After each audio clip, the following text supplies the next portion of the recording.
whole secret world of credit cards is awaiting you, and the secret world is getting free money or free shit.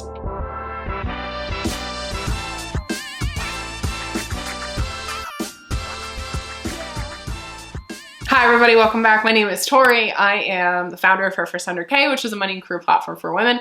I believe I was put on this earth to fight for your financial rights. Let's talk about credit cards. You knew this was coming if you follow me on any other social platform, which you should. Statistically, you do, because our YouTube audience isn't big yet. But if you follow me anywhere else, or if you've read my book, you listen to my podcast, you know that me and credit cards have a beautiful, loving relationship, and it's the relationship I want for you and your credit cards. We have been told that credit cards are the devil. Here's the thing about credit cards. I compare them to a knife, which might seem aggressive, but stay with me. We talk about in my book, Financial Feminist, that credit cards are just like any other tool. Used incorrectly, it's not a great time. Used correctly, great time, like a knife. Yes, if you mishandle a knife, it can cut you, but knives are also a necessary part to your life in terms of cooking and in terms of cutting things. And like, that's the relationship we want with your credit cards. We want you turning your credit cards into a yummy veggie stir fry and not a trip to the emergency room.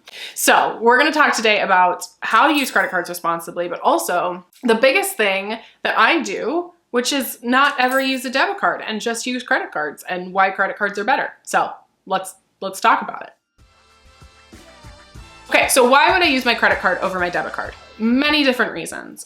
The first is that you're not building credit with a debit card. Sounds obvious, right? Credit cards, you're building credit with a credit card. But with a debit card, it's just money in your own account that you're spending. With a credit card, what's happening is that you're putting purchases on your credit card, and then, very key, you're paying your bills on time and in full. You're not keeping a balance, and it's actually showing that you are a responsible borrower. If you have a $10,000 credit limit and you're only spending a certain part of it, it's showcasing you're responsible. It helps you build your credit score, which helps you do anything else financially in life. You want to buy a house? You need a good credit score. You want to get an apartment sometimes? They're going to check your credit. Sometimes even you have to have a certain credit score to get utilities, which is some patriarchal, capitalist, predatory bullshit, but is a fact in a lot of US cities. So we want to build our credit. It's a necessary part of our financial journey. Credit cards, when used responsibly, are a great way to boost your credit. The other thing that is massive why we use our credit card is fraud protection. If someone gets a hold of your debit card and somehow knows your PIN, they have access to your entire bank account and everything in it. If somebody gets my credit card through online, or somebody steals my credit card, I can dispute any charge they put on it, and I'm not liable for those purchases, like guaranteed. Credit cards also come with a huge amount of benefits. We'll talk more about the benefits in a little bit, but things like that fraud protection, but also travel benefits and your cell phone gets stolen benefits. Why do I know that there's a cell phone benefit? Is because my cell phone got stolen in London like 4 months ago. The other big thing about using your credit card as the default as opposed to your debit card is you're getting free shit to do it. So let's talk about the free shit you can get.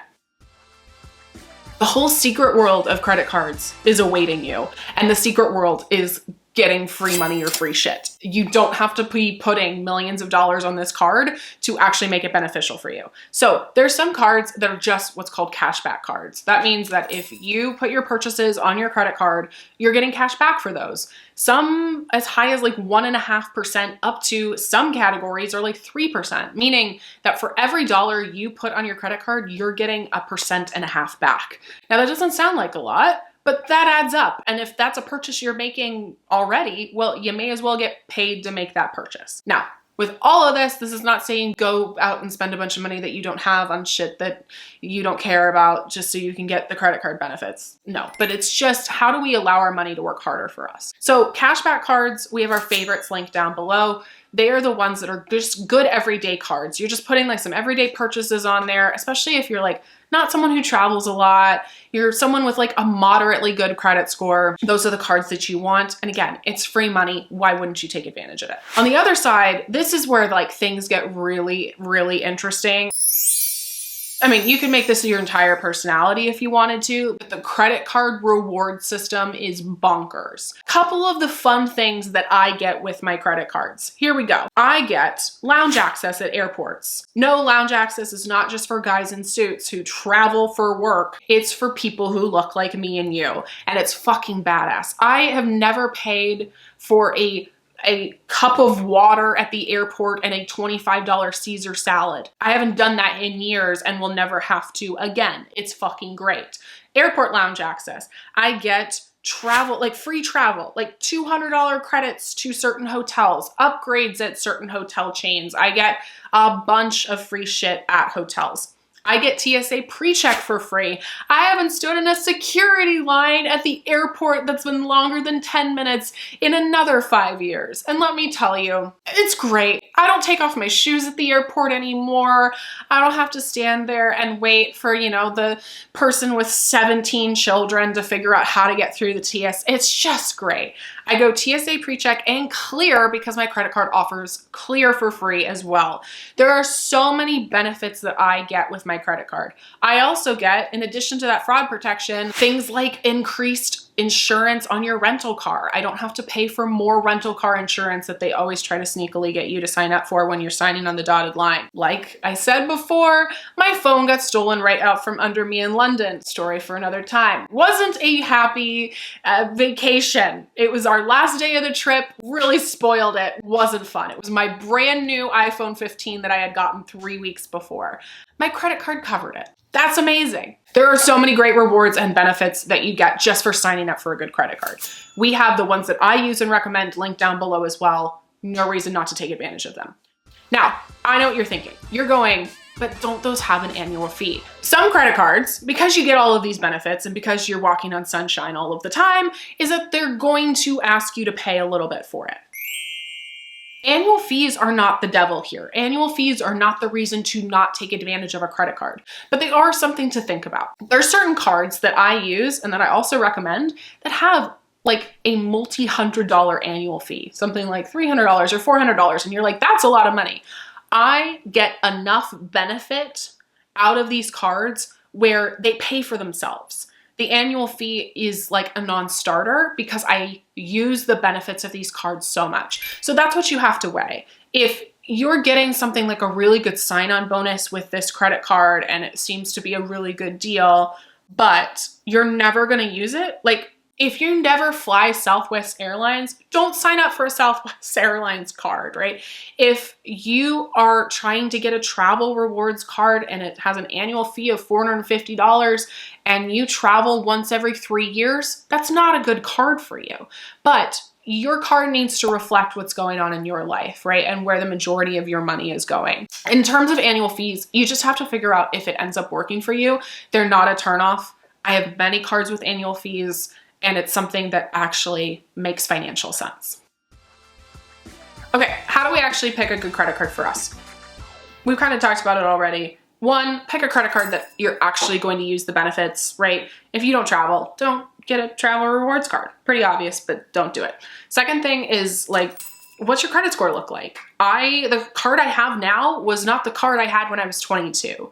I built up my credit card and how advanced and intense it was.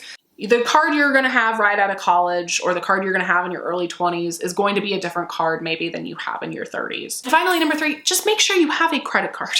Like if you're getting overwhelmed by like which one is right for me and it's preventing you from actually signing up, just go with an everyday cash card. Like a cashback card is a good just default card. I always have one. It's not the card that I'm using now every day, but it's the one that I always have just in case I need it. So if you're getting overwhelmed by like all of the benefits and trying to pick the most perfect card for you, just go with a cashback card. We have the ones we like and recommend down below.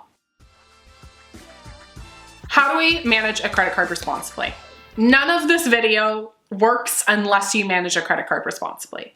Back to the knife example, we don't want a knife cutting us. So we pay our bills on time and in full. This means that you do not carry a balance month to month unless you absolutely have to, but this is why we save an emergency fund first, so you don't have to. I thought this was a myth that was like going out of style. I was literally talking to my partner's mom the other day. He has a younger sister. There was a conversation with her getting her first credit card, and his mom was like, oh, you want to keep a balance on the card? And I was like, how do I politely say no? And so I was like, hi, to put my financial expert hat on for a second, you actually don't want to do that. There is this myth that to boost your credit score, you keep a balance on it. Don't do that.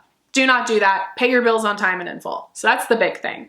When it comes to managing your credit card responsibly in order to boost your credit score, we don't want to just put purchases on here, right, just to accumulate points. Use your credit card as if you would normally spend. Don't like try to spend more trying to get more points. And that includes things like these like initial sign-on bonuses. Now, you can time this really well to say, okay, I'm going to open this credit card before I am about to buy my new expensive couch, or before I'm about to take a trip to Europe. That's actually a great way to do it. But we don't want to open up a credit card just, again, to get those points or spend money just to get those points. We also don't want to open a credit card right before a significant life purchase. I'm talking something like a house. I would recommend like opening a credit card like 6 months or more out before you sign up for that house, before you take on a mortgage. And lastly, if you're just getting started, especially, you don't need to sign up for 5 credit cards, nor should you. Get one card, manage it for a while. For me, it was always like every 18 months as I was moving through my 20s, I was looking into upgrading my credit card. Now, this doesn't mean I'm closing the previous credit card. I still have my original credit card I opened when I was 18, because part of your credit score is how long your credit history is. I would just put that card in the back of my drawer. That's it. The cards I'm using every day now are the cards that reflect my credit score, can give me really good benefits because I can manage them properly. And again, if you're just so overwhelmed trying to find the one that's right for you, that cashback card is going to be great. Using credit cards responsibly is one of the best ways to start building your wealth, and is also one of my favorite like rich people hacks. Open up a credit card, use it responsibly, it boosts your credit score, and it gets you free shit. Like, what's not to love about that? We have all the ones we recommend, including the ones I use, linked down below. And if you have any questions, you know where to go. You can go to the comments, you can like, subscribe, you can do all the things. We really appreciate you being here. And we'll talk to you soon.